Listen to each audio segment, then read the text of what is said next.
Hello दोस्तों, Hindi react channel पर एक नए वीडियो में आप सबका एक बार फिर से स्वागत है।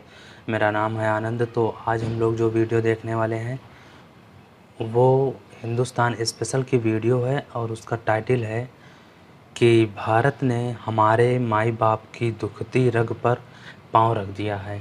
तो ये वीडियो बेसिकली चाइना पर होने वाली है। तो अगर आप लोगों को वीडियो पसंद आए तो वीडियो को लाइक और चैनल को सब्सक्राइब ज़रूर कर दीजिएगा। तो चलिए स्टार्ट करते हैं वीडियो। बीजिंग ने इस फैसले पर शदीद तहफ़्फ़ुज़ात का इजहार किया है। हिंदुस्तान उसका जवाब डिफरेंट तरीके से दे रहा है। ताइवान में हमारे 3 एक्स जो आर्मी चीफ हैं, आर्मी के लोग हैं, वो वहाँ बैठे हुए हैं। वहाँ पर कोई कॉन्फ्रेंस चल रही है।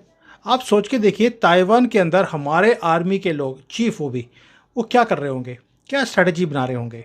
तो अगर जाहिर है कि भारत के अंदर, मुझे नहीं पता कि वहाँ के लोगों को कहते हैं कि भाई बहुत बड़ी अपने आप को, उनको वर्ल्ड पावर बनने का एक वो है जहन में, उनके कहते हैं ना कि खन्नास भरा हुआ है और वो अपना मुकाबला चीन से करते हैं। वो अपना मुकाबला एक हेजेमनी वो चाहते हैं कि इस पूरे खत्ते में इस्टेब्लिश करके रखें। हर एक कंट्री का एक सॉफ्ट पॉइंट होता है, या जिसको बोलते हैं दुखती रग। तो उसमें ये रोड़े अटकाने के मुतरादिफ है, जिस तरह से चाइना की जानिब से कहा जा रहा है। आज वो आपकी इमिग्रेशन ओपन कर दें, आपको वीज़ा देना स्टार्ट कर दें, तो पाकिस्तान में 1947 से बड़ी हिजरत होगी। अमेरिका ने चीन में हसास टेक्नोलॉजी के शोबे में सरमायाकारी पर पाबंदी आयद कर दी है। सदर जो बाइडन ने सदारती हुक्मनामे पर दस्तखत किए हैं और उसके बाद अमेरिकी कंपनियां चीन में कंप्यूटर चिप्स जैसी हसास टेक्नोलॉजीज में भी सरमायाकारी नहीं कर सकती। जो एक बिल्कुल एक डिक्लेयर्ड पॉलिसी है अमेरिका की, वही इस वक्त आपको नजर आ रही है इस मामले में भी। वो टेस्ला में जा रहे हैं आगे हमसे, हम तस्ला में, हमारे पास तस्ला है, कटोरा है, ठीक है, हम भीख मांग रहे हैं, दर दर पे जाके भीख मांग रहे हैं। हमने ऐसी जगह पे लात मारी है जहां पर दर्द इतना हो कि आवाज भी ना निकाले अगला। जय हिंद दोस्तों, very warm welcome to Hindustan special channel. Taiwan, जिसे चीन अपना कट्टर दुश्मन मानता है, और भारत, जिसे वह अपना सबसे बड़ा प्रतिद्वंदी करार देता है, दोनों ही इस समय एक वजह से उसकी आंखों में खटक सकते हैं। वजह है भारतीय सेनाओं के 3 रिटायर्ड चीफ्स का ताइवान में होना। भारतीय सेना के पूर्व आर्मी चीफ MM नरवणे, पूर्व वायुसेना प्रमुख RKS भदौरिया और पूर्व नौसेना प्रमुख एडमिरल करमबीर सिंह इस समय ताइवान की राजधानी ताइपे में हैं। यह तीनों पूर्व प्रमुख कैटागोलम फोरम की तरफ से आयोजित 2023 के इंडो पैसिफिक सिक्योरिटी डायलॉग के लिए ताइपे में हैं। माना जा रहा है कि यह तीनों भारत का प्रतिनिधित्व कर रहे हैं। ऐसे समय में जब चीन लोकतांत्रिक देश ताइवान को डराने की कोशिश कर रहा है और इसके आसपास सैन्य ताकत बढ़ा रहा है, इन तीनों पूर्व प्रमुखों का ताइवान में होना उसे हैरान कर सकता है। रक्षा विशेषज्ञों की माने तो इन तीनों के ताइवान में होने से भारतीय सेना किसी बड़े संकट से निपटने के विकल्पों पर विचार कर रही है। अब हमने क्या किया है, ताइवान एक सॉफ्ट पॉइंट है चाइना के लिए। वो इसे मानता है कि ये हमारी कंट्री है।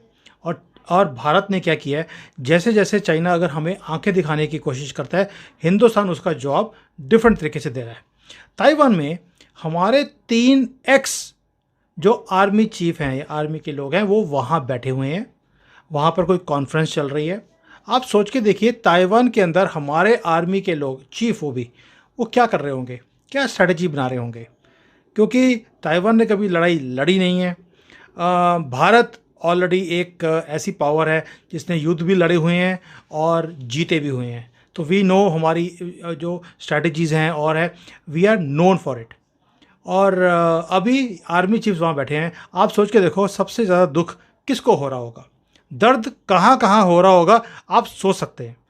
इसको बोलते हैं पावर, इसको बोलते हैं जलवा। बिना नाम लिए हमने ऐसी जगह पे लात मारी है जहां पर दर्द इतना हो कि आवाज़ भी ना निकाले अगला। इसको बोलते हैं पावर, और ये मोदी जी करते हैं। मुझे इसी बातों की खुशी होती है।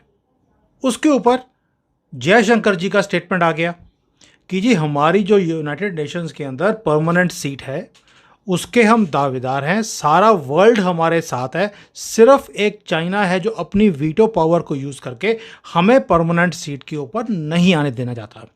क्यों? चाइना को लगता है कि भारत अगर यूनाइटेड नेशंस के अंदर भी पैरेलल आके बैठ गया तो दर्जा भारत का और चाइना का बराबर आ जाएगा। वो ये नहीं चाहता। सो इसलिए वो हमारी पोजीशन को ब्लॉक करता बार बार।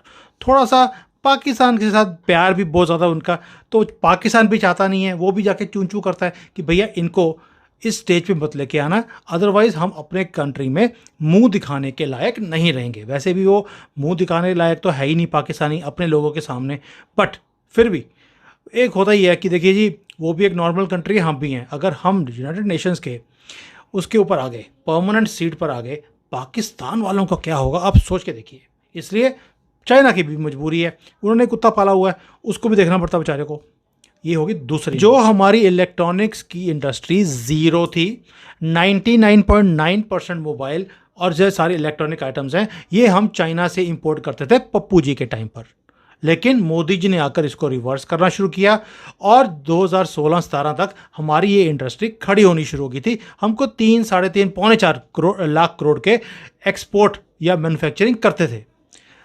दोस्तों 5 साल उसके बाद अभी ये हाल है कि हमने 8 लाख करोड़ के आंकड़े को पार कर दिया है। भारत में बनती हैं चीज़ें सारी, ये है जलवा। और अगले साल में आप देखोगे एक और ट्रांसफॉर्मेशन आएगी।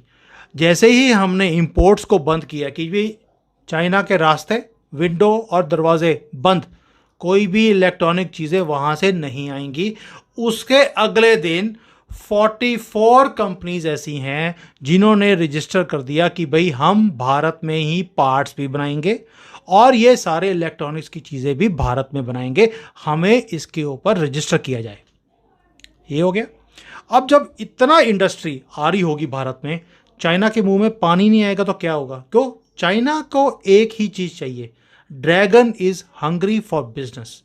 और चाइनीज़ गवर्नमेंट ने क्या किया है, इसका विरोध करने की बजाय या WTO में जाके बोलने की बजाय कि देखिए जी भारत हमारे साथ गलत कर रहा है, चाइना ने अपने जो सेंट्रल बैंक है उससे एक बहुत बड़ी इन्वेस्टमेंट फंड खड़ा किया है, जहां पर वो अपनी चाइनीज़ कंपनीज को बोल रहे हैं कि भारत एक गोल्डन एरा की तरफ जा रहा है। They are going for expansion, they are going for growth. और अगर चाइनीज़ कंपनीज को पैसे बनाने हैं उन्हें भारत में जाना पड़ेगा और वहाँ जाकर अपने यूनिट्स को लगाना पड़ेगा एक हिंदुस्तान के पार्टनर के साथ। और उसको लगाने के लिए, आपको शिफ्ट करने के लिए आपको मशीनरी लेके जानी है, आपको उसके लिए पैसे चाहिए। हम एक फंड बना रहे हैं, इंडिया फंड, चाइना बना रहा है अपने लोगों को बोलने के लिए आप भारत में जाकर इन्वेस्टमेंट करिए। दोस्तों जिस दिन दुश्मन कंट्री ऐसे स्टेप्स ले, उसका मतलब है आपका भविष्य सिक्योर है। और मोदी जी को मैं पहले बोला था, वो इनकी रीढ़ की हड्डी, इनकी बैकबोन को तोड़ रहे हैं, उन्होंने तोड़ दी है। अगर आज वो आपकी इमिग्रेशन ओपन कर दें, आपको वीज़ा देना स्टार्ट कर दें, तो पाकिस्तान में 1947 से बड़ी हिजरत होगी। ठीक है, ये पाकिस्तान एक रहने के एतबार से एक जंगल की मानद है। ठीक है, यहाँ पे सर्वाइवल बहुत मुश्किल है, बहुत मुश्किल। सर इतनी कुर्बानियाँ दी थी 47 में, मतलब तब जाके ये वतन हासिल किया था। और हम अक्सर केस में मतलब भारत के अंदर बात करते हैं कि वहाँ पे ये हो रहा है, वो हो रहा है, लेकिन दुनिया की अगर निगाह से देखा जाए तो दुनिया को तो वो एक चार्मिंग मतलब उभरती पावर नज़र आ रही है, आने वाली सुपर पावर की दौड़ में वो शामिल है। तो जी दोस्तों, जैसा कि आपने वीडियो देखा, तो सबसे पहले हम लोग चाइना के ऊपर आ जाते हैं। तो चाइना जो भारत में हरकतें करवाता है, कहीं अरुणाचल में, कहीं नेपाल में हो गया, कहीं लद्दाख में हो गया और कहीं इस समय मणिपुर में भी करवा रहा है, उसका कहीं ना कहीं से हाथ ज़रूर है मणिपुर में भी। तो भारत ने एक अच्छा कदम उठाते हुए ताइवान के ज़रिए चाइना को घेरने की कोशिश कर रहे हैं, जो कि एक अच्छा मूव हो सकता है। और देखा जाए तो चाइना को काफ़ी चीज़ों में उसका बाइकआउट किया जा रहा है, चाहे सामान का हो उसका, चाहे बिजनेस के थ्रू हो उसके बहुत सारे बिजनेस बंद कर दिए जा रहे हैं, क्योंकि भारत में इस समय मेक इन इंडिया चल रहा है। जो भी चीज़ें बनेंगी वो सब भारत में बनेंगी, तो इससे जो है भारत के लोगों को तो रोज़गार मिलेगा ही, और जो चीन पर निर्भरता है वो भी धीरे धीरे समाप्त होगी। और दूसरी तरफ आ जाएं पाकिस्तान पे, तो जो भाई साहब ने कहा था लास्ट में कि भारत जो है वो जो टेस्ला में जा रहा है और पाकिस्तान तस्ला में जा रहा है, ये हकीकत की बात है। कुछ लोग, भारत के कुछ लोग हो सकता है कि ये सब चीज़ों के बारे में ना जानते हों, लेकिन पाकिस्तान में इस समय एक बहुत ही ज़्यादा फेमस नारा चल रहा है, पाकिस्तान जिंदाबाद नहीं, पाकिस्तान से जिंदा भाग। तो जी दोस्तों, होप आप लोगों को ये वीडियो पसंद आई होगी। अगर वीडियो पसंद आई हो तो वीडियो को लाइक और चैनल को सब्सक्राइब ज़रूर कर दीजिएगा। तो चलिए मिलते हैं आप सबसे एक नए वीडियो में, तब तक के लिए गॉड ब्लेस यू ऑल।